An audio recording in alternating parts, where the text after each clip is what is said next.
First and foremost, happy Halloween. The ghosts and ghouls are out. Just kidding. No, they are not. There is no light making contact with my face today to have fun with and play with. This video is going to be about something, an idea that kind of just like, I don't know, it arrived in my mind and it was cool, so I was like, yeah, let's talk about it. So what that is what really good therapy is focused on, or what really good therapy focuses on. And with that, what really good therapy focuses on is the individual. Now, I understand that, people might look at that and be like, well, obviously, why else would somebody be in therapy, right? In my experiences,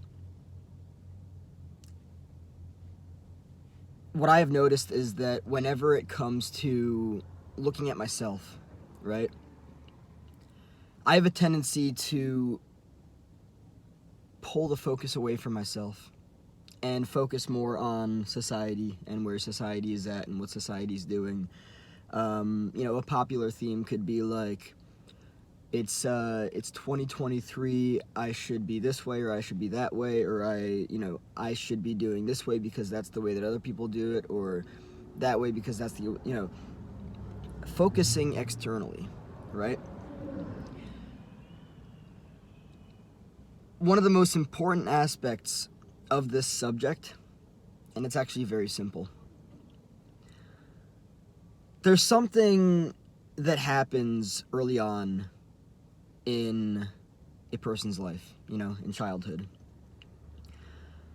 And that is, depending on how functional, dysfunctional, healthy, unhealthy the person's family is, right? They're either going to be like pulled away from themselves, or they're going to be brought closer to themselves. And this whole matter of, I believe that this is Jungian, Carl Jung, in his area, in terms of like shadow work and all that kind of stuff, right? Because early on in life, oftentimes what happens, especially I would argue this at least. I'm not claiming this as fact, but I would argue this. Depending on how healthy or unhealthy or functional or dysfunctional a family system is, an individual, usually in an unhealthy and dysfunctional family system, they're going to be pulled away from themselves, right? They're going to be taught to abandon and sabotage themselves, right?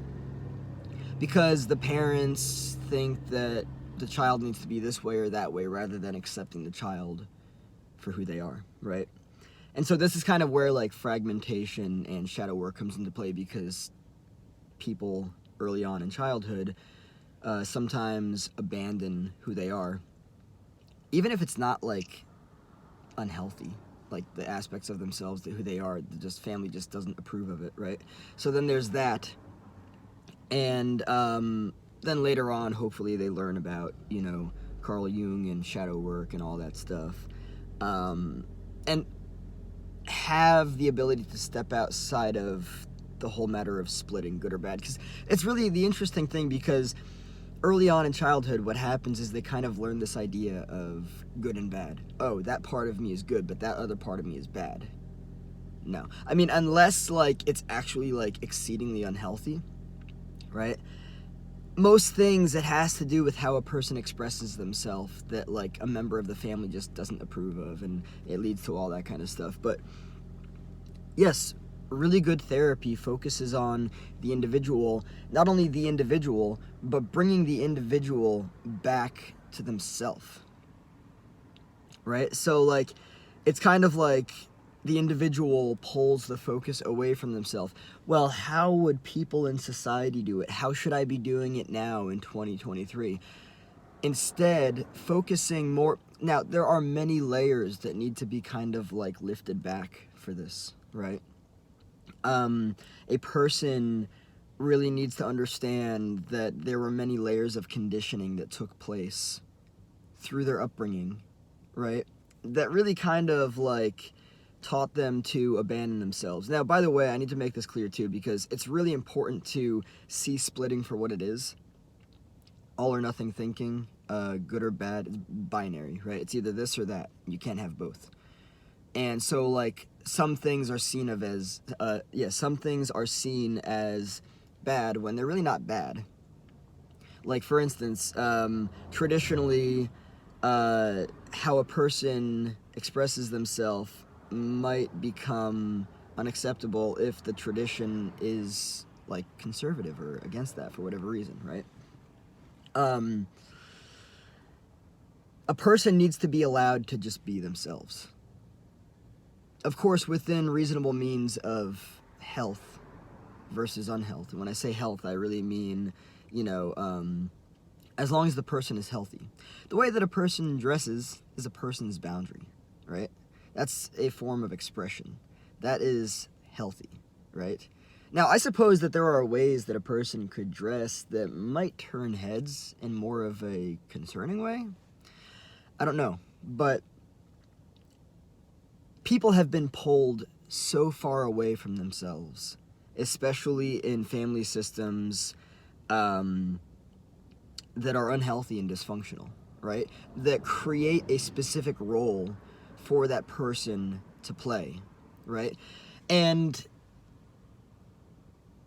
because of that, they're taught that they can't be themselves. They're taught that they can't express themselves authentically. And so therefore then they go out into the world and into society and they play these roles that's not them, right? They put on these masks, they put on these clothes, they put on these suits. And I'm not really talking about, like, in jobs and stuff. I'm talking about societal pressure to be somebody, right, for the world, like, and there's nothing wrong with playing a role or being somebody. The thing that's most important to look at here is really the focus that really good therapy focuses on the individual while simultaneously bringing the individual back to themselves, rather than, and if the individual wants to just focus on society and how society thinks they should be, that's okay.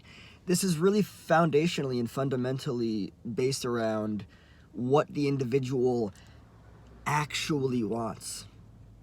And by the way, I can say this from experience, and I know that a lot of other people live this way. A lot of people, and I've been here, a lot of people wake up on a literal daily basis and do things that they don't want to. They be somebody. I don't know if that makes, they choose to be somebody that they don't even want to be, because the question is, well, how's everyone else being? What's everyone else doing? What should I do? They focus externally, right? The wild thing is that oftentimes there actually are a lot of layers that kind of like blind somebody from seeing themselves truly and clearly. There are, right? And it takes awareness and, just seeing the self to be able to pull back the layers. And honestly, sometimes there's a lot of pain and everything. But it's just wild, because that really is what really good therapy focuses on. I've had experience with this. It's a really cool thing. Now let me just get into something else real quick, because I think it's important. In my own experiences, there is a sense of loneliness that comes with returning to the self, because you kind of strip yourself of conformity. You strip yourself of somewhat of a sense of culture. You strip yourself of kind of like everyone else. But this is what individuation and differentiation are about. They're really about recognizing the separation, the boundary between the self and other. And kind of like awakening from the entanglement and the enmeshment with everyone else, and the, oh, well, what should I do? What is everyone else doing?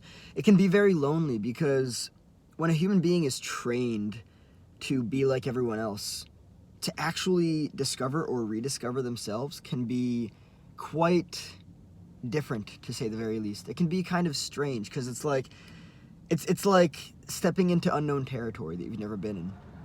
You might not really know how to approach it, right? But it's also like when you're coming back to yourself, when you are bringing yourself back to yourself, it's almost as if there's territory that it's like, is this right? Is this right of me to do? You know? You might feel kind of like ashamed of yourself. You might feel guilty. And these are all things to feel and to heal accordingly and as necessary. But yeah, I was just thinking about it the other day. I might make a part 2 on this video just because there's a lot to talk about, I feel, but I was just thinking about it the other day, and I was realizing how far away from myself I've gotten throughout my life. You know, just focusing on society and what everyone else is doing and what I feel like everyone else thinks I should do. And I will say this, though. The unhappiest I've ever been in my entire life is through that whole matter of just like, oh, well, what does everyone else think I should do? That's the unhappiest I've ever been. Because nobody else knows what I should do. Nobody else can tell me what I should do. Nobody else can tell me who I should be. That's for me to decide. I have wants and needs, likes and dislikes and all that stuff that are individual, genuine, and separate from... I mean, you know, there might be some similarities between me and other people, and that's okay. But, you know, for a far majority of it, I'm different, just like everyone else is. And I believe in individuality. I believe in individualism. I believe in differentiation and individuation and all that kind of stuff. And I also do not just believe, but I know that a human being is pulled away from themselves, especially early on in life when they grow up in a family system that is unhealthy and dysfunctional. Doesn't allow themselves to be... It doesn't allow them to be themselves and express themselves authentically. Because I think that what leads to a healthy and happy individual is the allowing of that person to be themselves, right? Encouraging that person to, despite traditions and norms and everything, just explore themselves and understand themselves genuinely. Yeah, I might make a part 2 to this video. I think it might be necessary. But anyway, again, happy Halloween. Stay safe. Keep smiling. Have a great time.